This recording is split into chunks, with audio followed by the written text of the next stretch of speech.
جمعہ نبی کریم صلی اللہ علیہ وسلم کے اخلاق کے حوالے سے میں نے گفتگو کی، اور نبی کریم صلی اللہ علیہ وسلم نے اپنی بعثت کی جو مقاصد ہے اس میں ایک بنیادی مقصد اخلاق کا ذکر کیا۔ فرمایا کہ انما بعثت لاتمم مکارم الاخلاق، فرمایا کہ مجھے اللہ نے اس لیے بھیجا ہے کہ میں اخلاق کے جو اعلیٰ معیار ہے اس کی تکمیل کروں۔ تو ایک مشہور روایت ہے کہ اس میں صالح الاعمال کا ذکر ہے، صالح الاخلاق، انما بعثت لصالح الاخلاق، تاکہ میں اچھے اخلاق کی تعلیم دو لوگوں کو، اس کی تکمیل کروں۔ اور یہ ہے کہ اخلاق ایک بہت بنیادی چیز ہے انسان کے لیے، ہر مومن اور مسلمان کے لیے اخلاق اور کردار ایک بنیادی چیز ہے۔ اس لیے کہ اسلام کی دیگر جتنے احکامات ہیں وہ وقتی طور پہ ہے، وہ کچھ خاص وقت کے لیے ہے۔ لیکن آپ اگر روزہ رکھتے ہیں، اللہ تعالیٰ کا حکم ہے کہ کتب علیکم الصیام، تو روزہ سال میں ایک بار ہے، ایک مہینہ ہے، صرف ایک مہینہ آپ روزہ رکھیں گے اور اگر کوئی نفلی روزے رکھیں گے کس کو اللہ توفیق دے وہ تو بہت اچھی بات ہے، لیکن فرضی روزے صرف سال میں ایک بار ہے اور رمضان کے ایک ہی مہینہ ہے۔ نماز ہے، دیکھو نماز صرف دن میں 5 وقت فرض ہے۔ اللہ نے فرمایا کہ اقیموا الصلاۃ، تم نماز پڑھو، لیکن یہ نماز دن میں صرف 5 وقت ہے اور صرف آپ فارغ ہو گئے، پھر کوئی آپ کے اوپر اگر آپ نفلی نماز پڑھ سکتے ہیں، اشراق پڑھ سکتے ہیں، آپ کوئی اور نماز پڑھ سکتے ہیں تو بہت اچھی بات ہے، ورنہ ایک بس دن میں 5 مرتبہ نماز پڑھ کے بات ختم ہو گئی۔ زکوٰۃ ہے، اللہ نے فرمایا کہ وآتوا الزکاۃ، زکوٰۃ کو حکم ہے، لیکن یہ ہر آدمی کو اوپر میں جو صاحب استطاعت ہے، جس کے پاس نصاب ہے، اس کے اوپر زکوٰۃ فرض ہے، اور وہ بھی جب سال گزر جائے مال کے اوپر ایک متعین حصہ ہے وہ آپ دیں گے۔ زکوٰۃ کی فرضیت کا حکم اس طرح حج ہے، ہر آدمی کو اوپر فرض نہیں ہے۔ من استطاع الیہ سبیلا، جو آدمی طاقت رکھتے ہیں، جا سکتے ہیں، پیسہ ہو ان کے پاس، راستے میں کوئی مشکل نہیں ہے، آسانی سے آ سکتے ہیں، جا سکتے ہیں تو کرے، ورنہ کوئی نہیں ہے اس کو اوپر حج، اور ہر آدمی کے اوپر بھی نہیں ہے۔ لیکن یہ جو اخلاق ہے یہ 24 گھنٹے فرض ہے، 24 گھنٹے، اور ہر آدمی کے اوپر اخلاق فرض ہے۔ اس کے لیے کوئی نہیں ہے کہ کوئی متعین وقت ہے، خاص وقت ہے، اس میں تم اخلاق کے ساتھ رہیں گے اور پھر آگے تیرا ذات ہے، ایسے نہیں۔ اور نبی کریم صلی اللہ علیہ وسلم نے فرمایا کہ تم میں بہتر وہ آدمی ہے، خیارکم خیارکم لأہلہ، بہتر آدمی وہ ہے جو اپنے گھر والوں کے لیے، اپنے بچوں کے لیے، اپنے بیوی بچوں کے لیے بہتر ہو۔ اور فرمایا کہ وَأَنَا خِيَارُكُمْ لَهُ، فرمایا میں تم میں سے اپنے بچوں کے لیے سب سے بہتر ہوں گے۔ اس کا مطلب یہ ہے کہ جہاں آپ صبح و شام اٹھتے ہیں، بیٹھتے ہیں، زیر تعلق ہے آپ کے، ادھر آپ اخلاق اپنائیں۔ ادھر ایسے نہ ہو کہ آپ کسی ایک جگہ پہ آپ لوگوں کے ساتھ اٹھتے بیٹھتے ہیں، ہنستے ہیں، اخلاق کا مظاہرہ کرتے ہیں، اور جدھر آپ کے زیادہ تعلقات ہیں، جدھر آپ کے زیادہ واسطہ ہے، ادھر لوگ آپ سے تنگ ہو، گھر میں لوگ آپ سے تنگ ہو، آپ جس فیکٹری میں آپ کام کر رہے ہیں ادھر لوگ آپ سے تنگ ہو، جس بازار میں اور دکان میں آپ ہیں ادھر لوگ آپ سے تنگ ہو۔ ایسا نہیں، مطلب ایک 24 گھنٹے ایک مسلمان اور مومن خصوصی اخلاق کے دائرے کے اندر ہو۔ اس وجہ سے نبی کریم صلی اللہ علیہ وسلم نے اس کے اخلاق کے مدارج لوگوں کو سکھائے، اخلاق کے طور طریقے سکھائے، اور لوگوں کے لیے نمونہ بن کے اللہ کے نبی نے سکھایا۔ اللہ کے نبی صلی اللہ علیہ وسلم نے کوئی بات اثر نہیں کی کہ صرف زبانی بات ہے، نمونہ بن کے سکھائے کہ اخلاق کیا چیز ہے، اخلاق کس چیز کا نام ہے۔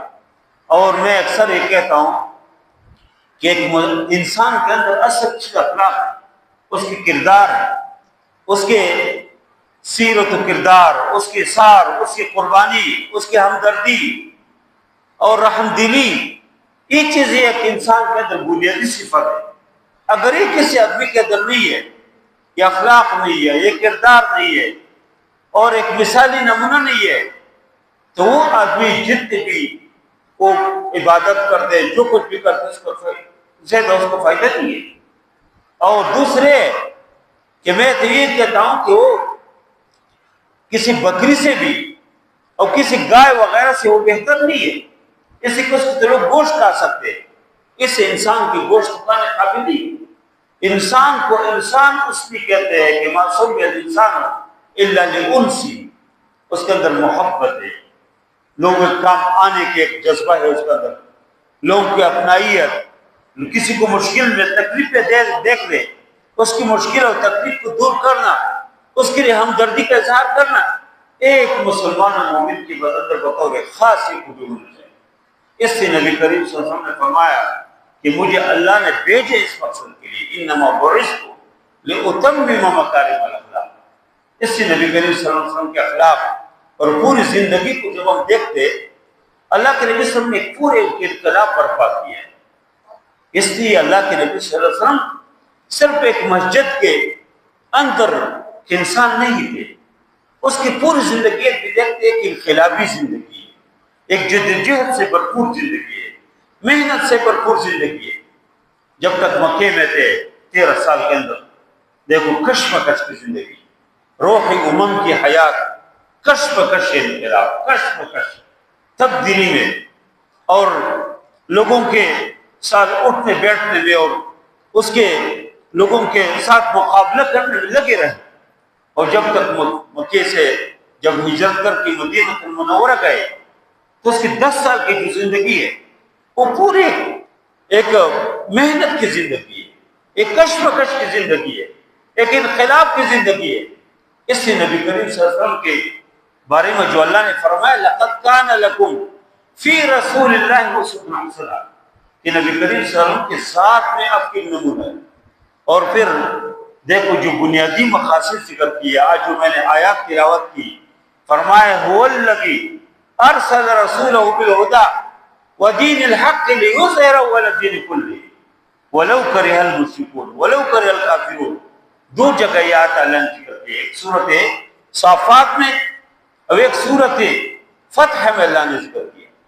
فرمایا کہ اللہ وہی ذات ہے، ارسل رسولہ، جس نے پیغمبر کو بھیجا، کس مقصد کے لیے؟ یظہرہ علی الدین کلہ، هو الذی ارسل رسولہ بالہدی، اپنے پیغمبر کو ہدایت دے کے بھیجا ہے، ہدایت کے ساتھ بھیجا ہے، لیظہرہ علی الدین کلہ، تاکہ دین تمام باطل ادیان کو پر غالب آ جائے۔ ولو کرہ المشرکون، اگرچہ مشرک اس کو پسند نہیں کرتے۔ ایک جگہ فرمایا ولو کرہ الکافرون، اگرچہ کافر اس کو پسند نہیں کرتے۔ اور فرمایا کہ یریدون لیطفئوا نور اللہ بافواہہم، یہ کافر یہ چاہتے کہ اللہ کے اس نور کو، اصلاح کے اللہ کی اس روشنی کو، اس اسلام کے اس نور کو پھونکوں سے بجھا دیں۔ یریدون لیطفئوا نور اللہ بافواہہم واللہ متم نورہ، اللہ اپنے اس نور کو مکمل کریں گے۔ اور پھر ایک اور جگہ فرمایا وَيَأْبَى اللَّهُ إِلَّا يُتِمَّ نُورَهُ، سورۃ توبہ میں فرمایا کہ اللہ اس سے انکار کرتے ہیں مگر یہ کہ صرف یہ کہ اس دین کو غالب کرے، یہ دین پہنچائے ہر جگہ، دنیا کے ہر کونے تک یہ دین پہنچائے۔ اور اسی کے لیے نبی کریم صلی اللہ علیہ وسلم نے کوشش کی، محنت کی، اور اسی کے لیے تبدو کی۔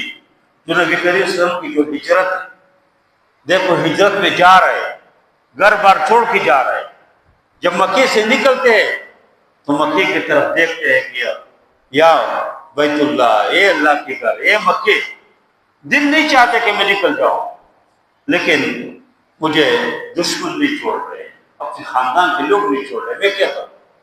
اور نکل رہے ہیں اور پیچھے لوگ لگ جاتے۔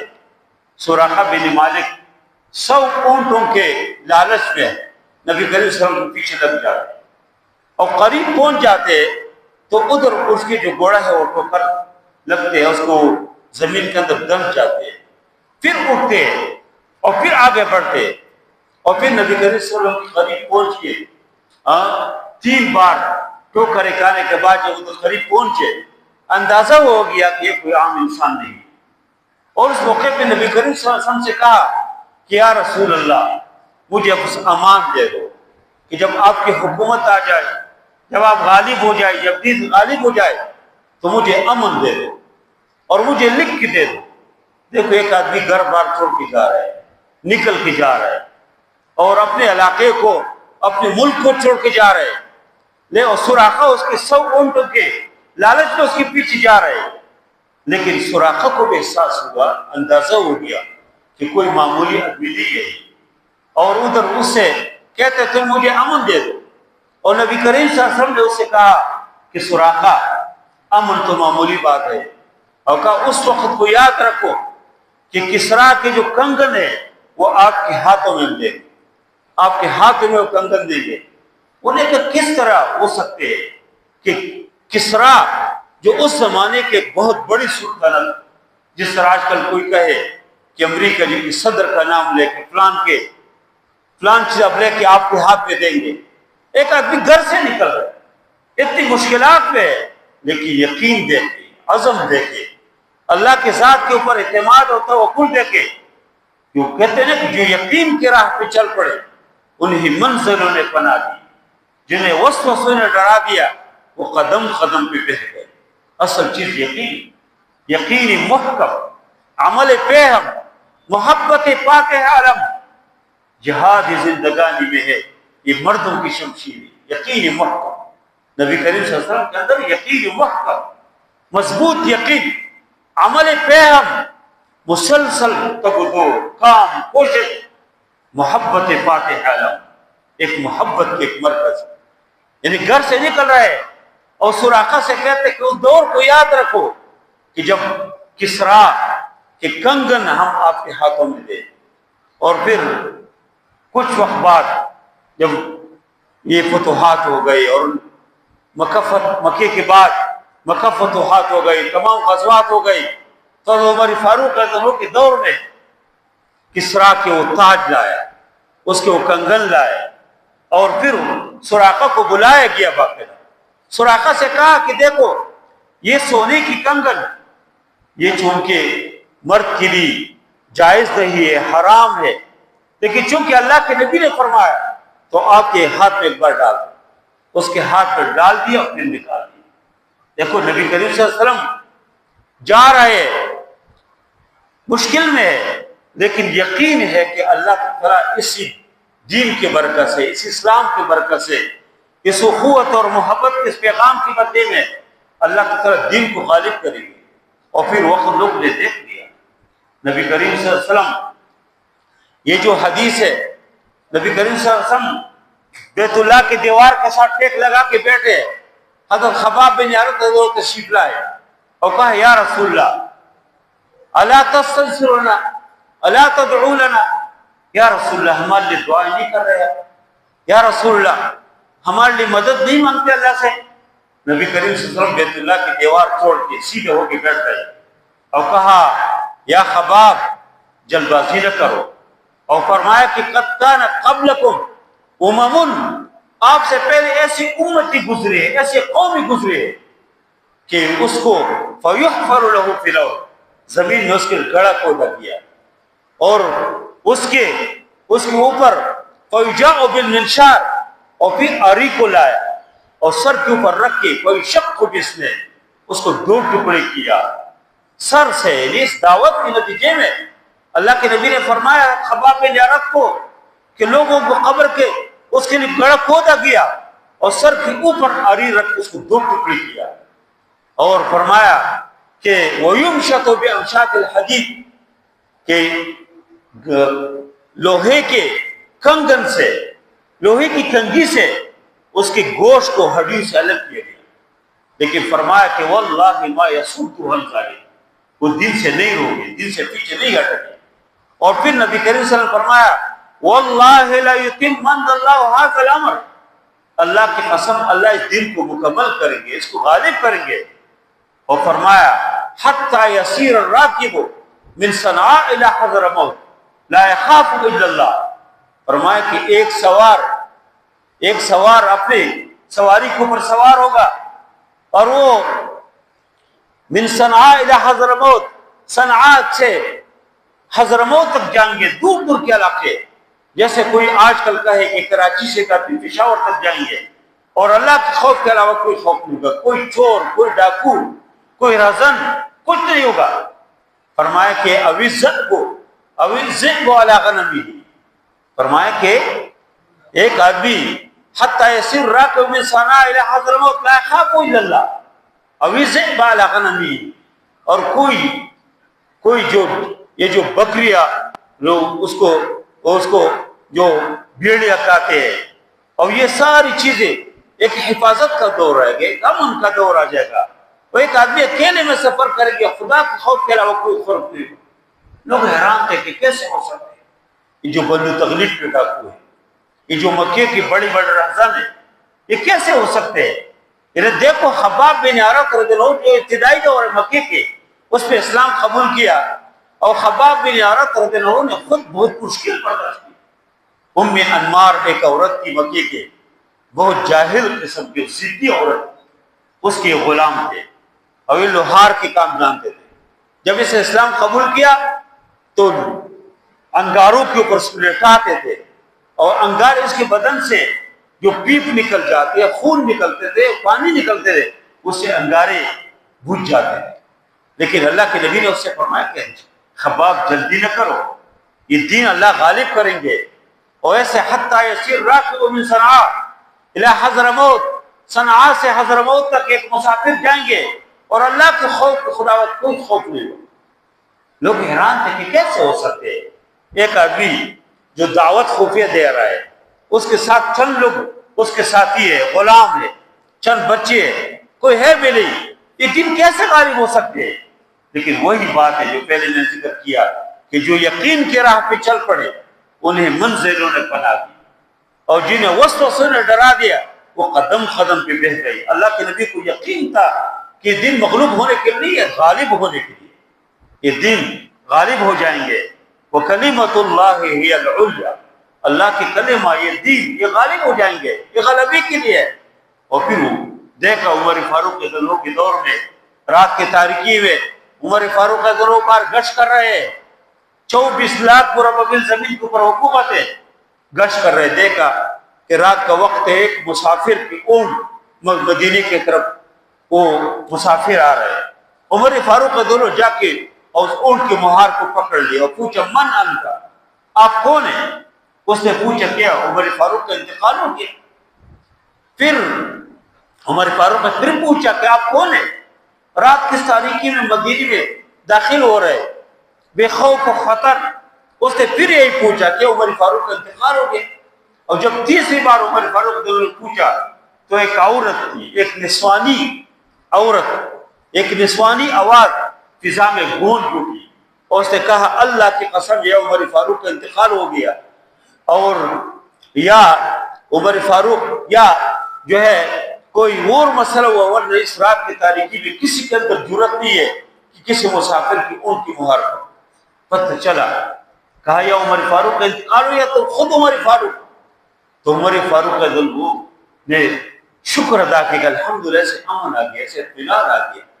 اور جب عمر فاروق زخمی ہو گئے، وہ مسافر کسی کو بھیجا کہ جاؤ جی شام سے کس طبیب کو لائے. آ رہے تھے، راستے میں اس نے دیکھ لیا کہ ایک بکری ہے کسی کی اور کے فصل میں چل رہے. اس صحابی نے طبیب سے کہا تم واپس جاؤ. طبیب نے کہا کیا ہوا؟ کہا جو عمر فاروق کا انتقال ہو گیا. کہا اس سے حرام ہے، آپ کو کیسے پتہ چلا کہ عمر فاروق انتقال کر گئے؟ اس صحابی نے کہا کہ دیکھو اگر عمر فاروق زندہ ہوتے نا تو اسلام کے ساتھ اعلان حکومت میں اس بکری کے اندر جرت نہیں تھی کسی اور کے فصل میں چلتے، تو معلوم ہوتے کہ عمر فاروق کا انتقال ہو گیا. اور واقعی اس دیکھا کہ عمر فاروق کا انتقال ہو گیا. یہ جو اللہ کے نبی صلی اللہ علیہ وسلم نے جو بتایا تھا کہ دن غالب ہو جائے گا، یہ پوری دنیا کے روز زمین کے اوپر ہر جگہ لوگ جائیں گے اور خدا کے خوف کے علاوہ کوئی خوف نہیں. دور آ گیا، لوگوں نے دیکھ لیا. خندق کے موقع پہ نبی کریم صلی اللہ علیہ وسلم صحابہ کرام کے ساتھ مل کے کام کر رہے ہیں. صحابہ بھی بھوک سے لڑالے، اور نبی کریم صلی اللہ علیہ وسلم خود بھوک ہے، پیاس ہے، کچھ کھانے کے لیے نہیں ہے، اور خندق کے اندر ایک پتھر نکلا، ایک پتھر کو توڑنے کے لیے سلمان فارسی جو مشورہ دیا تھا خندق کے، اس نے کوشش کی لیکن پتھر نہیں توڑ سکے۔ پھر انہوں نے اللہ کے نبی صلی اللہ علیہ وسلم سے درخواست کی، یا رسول اللہ ایک پتھر ہے، ہم نے بہت کوشش کی لیکن توڑ نہیں سکتے۔ اللہ کے نبی صلی اللہ علیہ وسلم تشریف لائے، وہ ایک بار جب اس کے ایک ضرب لگاتے اس کی چنگاریاں نکلتے۔ اللہ کے نبی نے فرمایا کہ میں نے یمن کے جو محلات دیکھ لی۔ دوسری بار جب مارتے فرمایا کہ میں نے قیصر و کسریٰ کے تاج و تخت دیکھ لیا۔ منافقین جو اس ہر زمانے میں منافق موجود ہوتے ہیں، اس نے کہا دیکھو ہمارے پاس کھانے کے لیے کچھ چیز نہیں ہے، ہم خزائے حجر کے نہیں جا سکتے، اور یہ پیغمبر کی دور دور کی بات کر رہے ہیں۔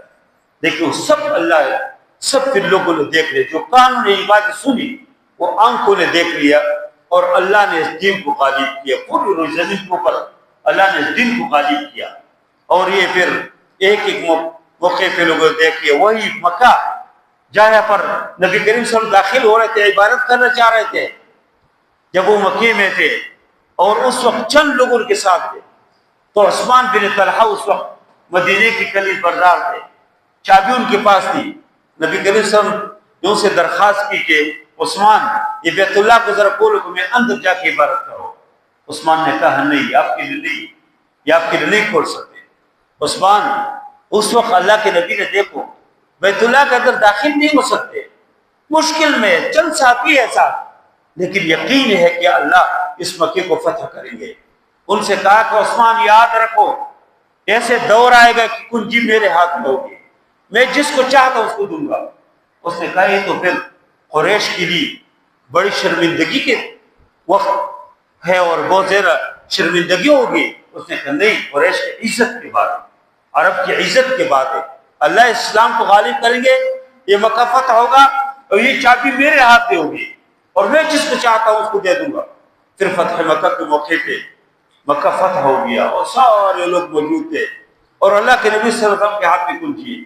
عثمان بن طلحہ کو بلایا اور کہا خذوها خالدۃ القالدۃ، کہا ہمیشہ کے لیے لے لو، بس یہ آپ کے خاندان اس کے اہل ہے، ذمہ دار ہے، اور ابھی تک اس خاندان کے اندر اسی مکے کے بیت اللہ شریف کی جو دروازے کنجی ہے ان کے خاندان میں یہ چل جا رہے ہیں۔ اللہ کے نبی صلی اللہ علیہ وسلم نے دیکھو جو کچھ کہا تھا، اللہ نے اسلام کو غالب کیا، دل کو غالب کیا، لیکن یہ دل کیسے غالب ہو گیا؟ ایک صرف دعاؤں سے غالب ہو گیا، صرف مسجد میں بیٹھنے سے غالب ہو گیا، صرف ادھر ادھر کہ جو لوگ خرافات کرتے اس سے غالب ہو گیا؟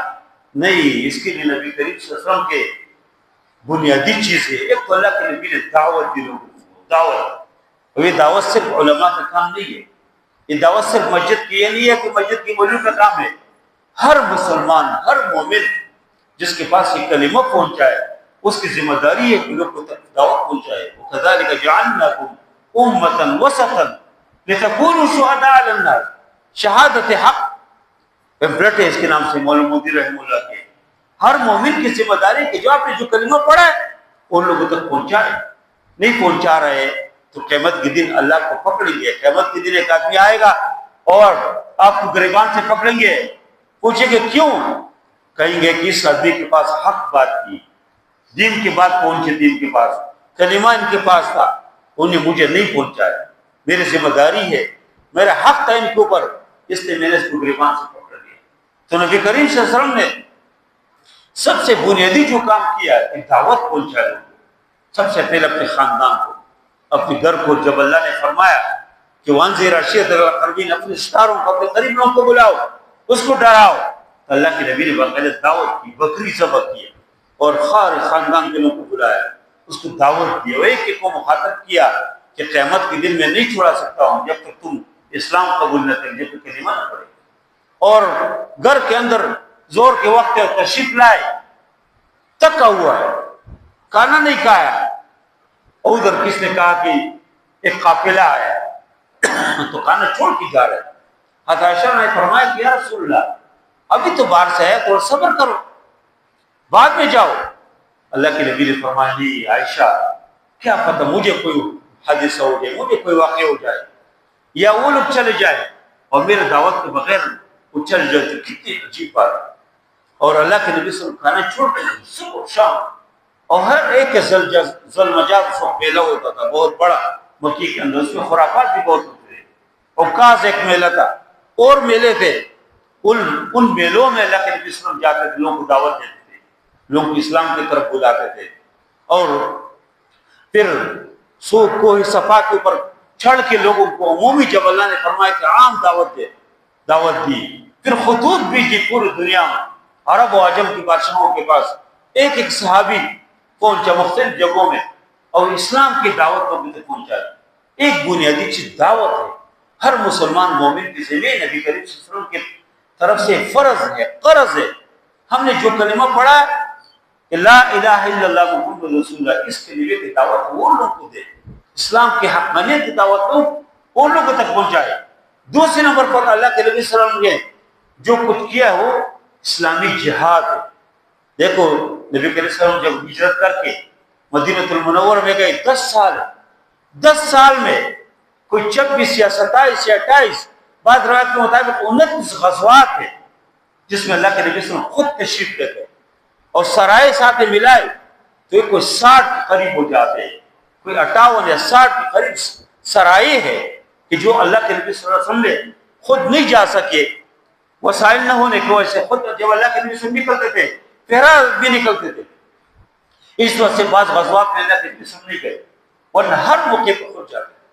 اور غزوہ احد کے موقع پہ اللہ کے نبی صلی اللہ علیہ وسلم کو زخم پہنچے، سر سے خون نکل رہے، اور ان کے جو جوتے مبارک ہے اس میں وہ خون سے بھر جاتے ہیں، دان شہید ہو جاتے ہیں، انگلی سے خون جاری ہے. اور فرمایا کہ انک اس وقت رمیتی وفی سبیل اللہ ملقیتی، کیا تم معمولی انگلی ہو، اللہ کے راستے میں آپ کو زخم پہنچے.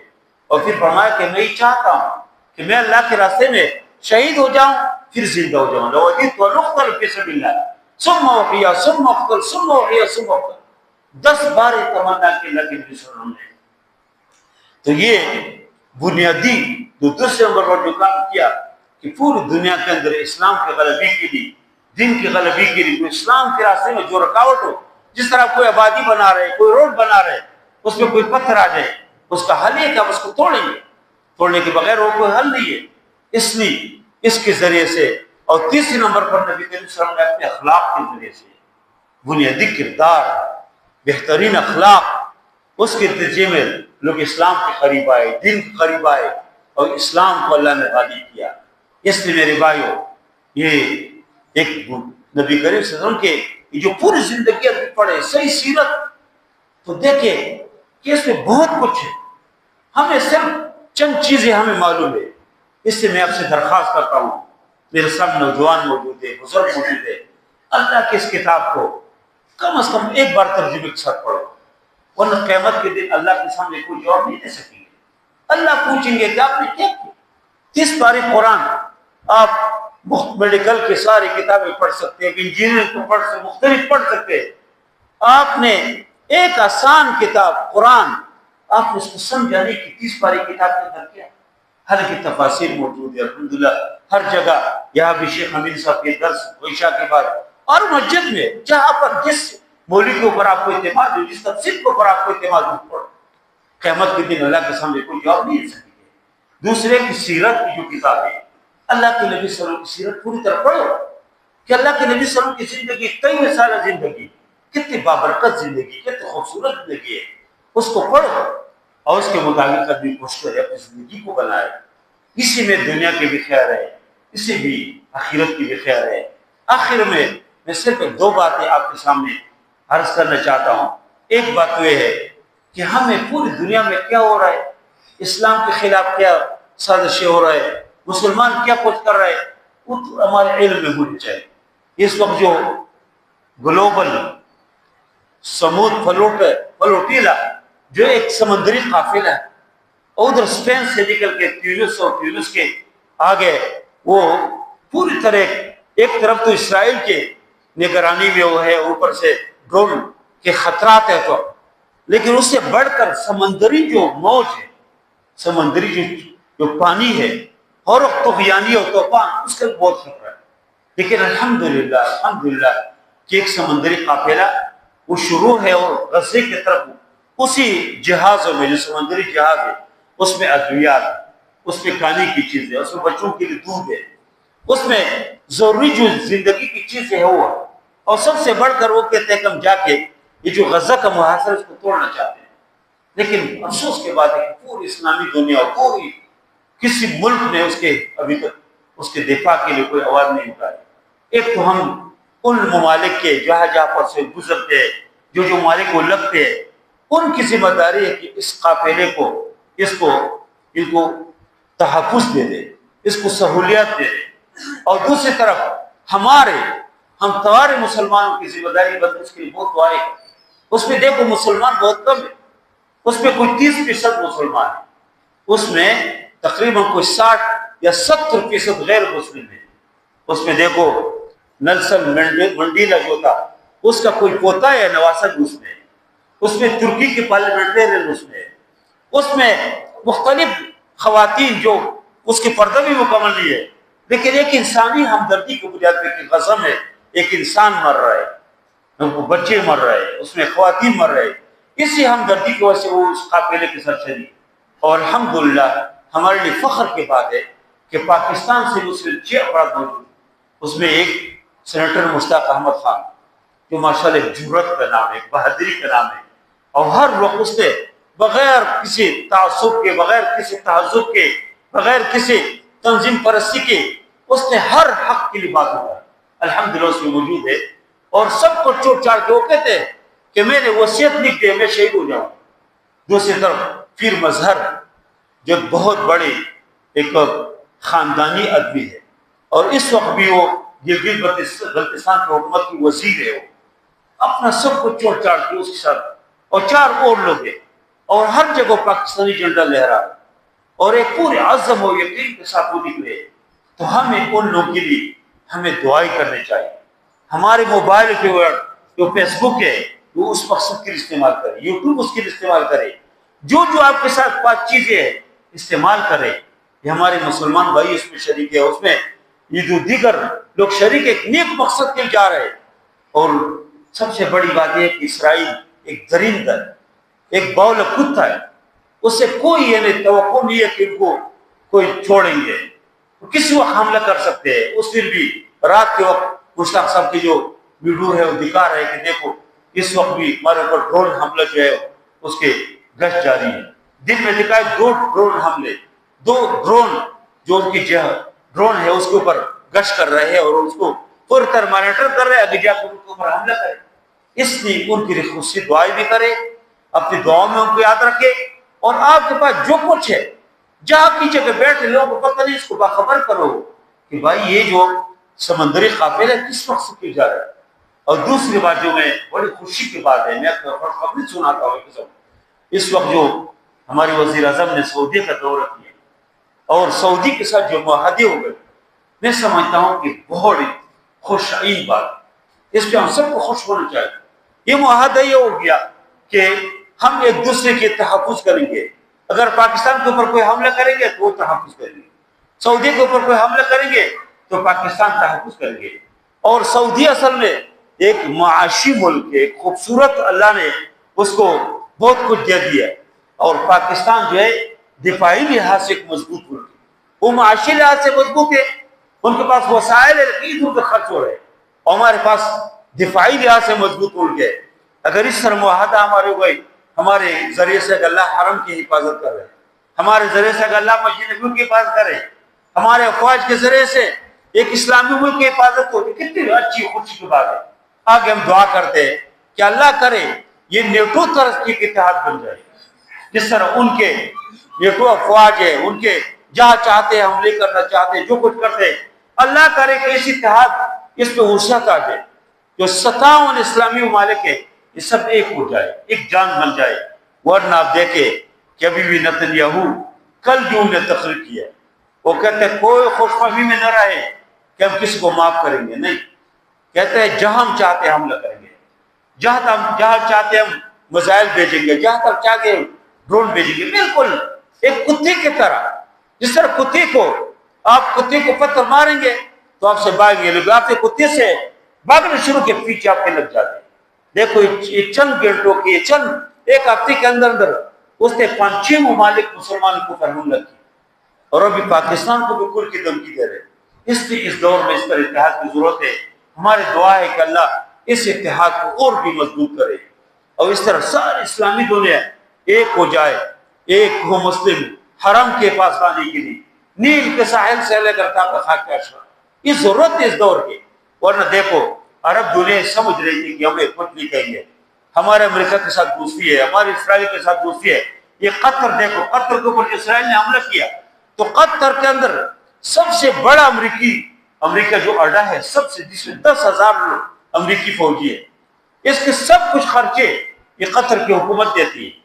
اور ادھر ابھی جو ٹرمپ گیا تھا اس کو جو جہاز دی، ایک جہاز، اس جہاز کے اوپر ایک اسلامی دنیا کے ایک غریب ملک وہ بہت کچھ کئی یونیورسٹیاں بنا سکتے ہیں، بہت کچھ کر سکتے ہیں، لیکن قطر نے دیا. لیکن اللہ نے جو فرمایا کہ وَلَن تَرْضَ عَنْكَ الْيَهُودُ وَلَن نَّصَارَىٰ حَتَّىٰ تَتَّبِعَ مِلَّتَهُمْ، کبھی یہودی کبھی خوش نہیں ہوتے.